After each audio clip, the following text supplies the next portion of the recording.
In this video, we will see how we can get this PC, control panel and other desktop icons in Windows 11 computer. So in order to get this PC and control panel here, what we have to do is we have to right click in the desktop and then we will find personalize. We will click on that.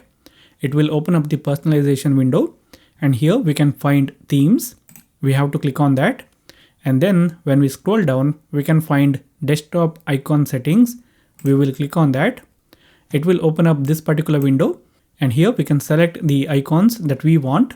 For example, I will select computer and then control panel. If you don't want these icons, then you have to come back here and you have to uncheck these checkboxes. If you want, you can select user files and network also. I don't want them, so I'm not gonna select them. And after that, we will click on this apply and OK. And we will close this settings window after that. Now, when we come back to the Windows 11 desktop, we will have these icons. So this is it guys for this video. Thank you for watching.